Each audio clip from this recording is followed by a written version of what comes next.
Hey guys, Lacrosse here. Today we'll look at one of the bigger learning curves for newer players in Frag, and that's how to put your team together. Okay, so whether that's the formation or system, or whether what players are good to run in those systems. There are a lot of great cards you can run in Frag Pro Shooter, and a lot of it comes down to personal preference. So I'm not going to say you've got to run this card in this formation. However, this video should help you make more informed decisions. Just a quick side note, as you all know, the new map, The Pit, has recently come out. I will be doing a separate video on that soon. This video will be focused on the old map, The Bridge. It's early days of the new map, but the demands feel very different. I think we'll be looking at running different formations and also different characters themselves, but we'll do more on that in a separate video. It's important to know how each of the player roles will benefit your team. For the sake of this video, I'm going to be categorising the defender and the camp cards together, and also the wild cards and the centre cards together, as I personally don't think there's much of a difference between those two types of cards. If we start with the defender cards then, so the defender cards hold their position towards your side of the map really nicely. There's quite a few good options when it comes to the defender cards, however I would only recommend using 2 of them maximum, as the more you play the more pressure you invite on yourself, and as we talked about in my previous video, I'll put a link in the description for that if you haven't watched it. The video explains why we would prefer to play in our opponent's half compared to our half. Some of the wild and centre cards are some of the best cards in the game, so they pick themselves just purely through fragging abilities. However, they do a lot going forward and also in defence. It's in defence I think they're particularly underrated. I see these guys as my first line of defence, and I personally see it as a little bit more defensively sound to have 2 or 3 of these guys compared to 2 or 3 defenders. In terms of the attacking cards, their role is a little bit more obvious in the team, so their primary focus is to damage the bunkers. The AI is actually pretty good at doing this, especially with some of the better characters such as Andromeda and Lucha. They tend to be really good at doing damage to the bunkers. With this in mind, we can start looking at the more popular formations in the game. So the one I see most commonly run is the 1-2-2 formation. So one defender, often at the moment it's Soldatron because he's so good at doing damage. He's very similar to Captain Polar in the last meta, so he can do damage with the AI. He's so good with his ability, which actually makes him really good long range. If anything, he's actually better than Captain Polar because he's better from short range than Captain Polar was. The best way to play with this formation is to defend Soldatron with the wild and centre cards, whilst letting the attacking cards do the damage to the bunkers up at the other end. A different formation that I'm absolutely loving at the moment is the 0-3-2. So running no defenders is obviously a little bit risky as you've got no cover in defence. However, like I mentioned earlier, I actually think the wild and centre cards do a great job at defending you from higher up the map.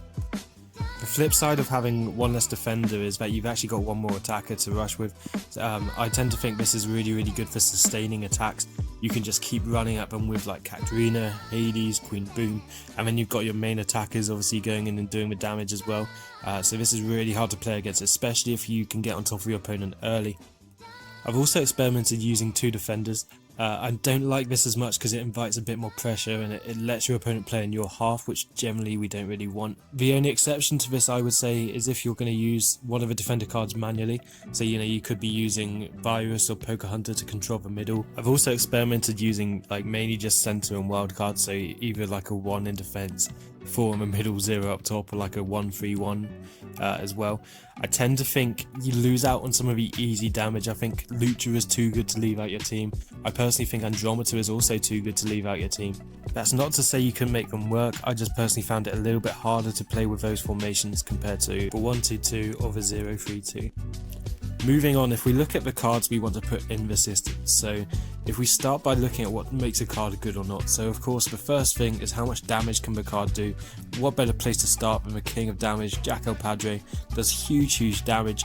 Unfortunately the rest of the cards isn't that great because he's not that quick, his range lets him down, but of course he's got the best damage in the game. Trying to gauge how much damage a card actually does is a little bit confusing, so the first thing you look at is the damage per second. This is made up by the base damage, which is basically an average of what the card hits every time it hits. For some characters this is the same every time, for others it varies. A drop off in range can sometimes be a factor here, but for other cards it's just completely random. You would then look at the bullets per shot and then also the fire rate to determine how much damage that character can produce. Some characters are strong against other characters or buildings, which acts as a kind of multiplier. You've also got to look at the abilities, as these aren't factored into the damage per second. So for example, Pocahunter on face value doesn't look like she's going to do unreal DPS, but then she's got the headshot multiplier and then she's got a special which hits loads, so she then becomes a really good card. Hades as well, his special is really good. If used right, I believe this is one of the best specials in the game. Moving on, we'll be looking at mobility. So mobility is basically how quickly a card can get around the map. So this can either be with just like their literal speed. Also, some cards have abilities which mean they're a little bit more mobile. So the likes of Ollie's special, Lollipop's special is also really good for getting around the map really quickly. Even cards like Andromeda, her jump up to the top towers can be really effective if used right. Some abilities in general can make or break a card, so for example Striker without his ability would be a very average card. The likes of Soldatron, Rolaf, Queen Boom, Hades, Voodoom, they have these game changing specials if used correctly. The amount of health a character has also comes into the equation, a little bit less so than you might think on face value, as Frag has done a pretty good job on balancing the characters in game, so some of the lower health characters are actually some of the better cards. I think it's just about getting the balance of the team right, so you don't want loads of 200 health cards. You know, for example Striker, if you're not using him, he's actually really easy to kill because he doesn't have too much health. If you compare this to like Queen Boom or Hades or Rolaf, some of these characters have that little bit more health and they're a little bit harder to take down because of it. I wouldn't let this turn you off individual cards, however I would probably avoid running a team full of the lighter weight cards, just as you don't want your whole team to get wiped really easily. The range of a card is probably the last thing I would look at. You don't want a load of cards which can only do damage from really close range, as you'll just get picked off by the longer range cards. Again, I don't think this should turn you off individual cards, however you probably want to avoid having a whole team which can only do damage from short range. To round the video off, I've just got a few additional tips which I couldn't quite squeeze into the main bulk of the video, however these are really good tips. So the first thing is to be looking at what your better opponents and also some of the best people in the world are running, so you can look at the leaderboards, look at their decks, see what kind of cards they're running, as they're often running the best cards in the game. When I was starting out, this helped me learn a lot about Frag. You know, the likes of Poker Hunter I always thought was kind of a noob card. Andromeda, the same kind of things, you know, because you get them so early on, however they are so good in the game, especially once you get the hang of them.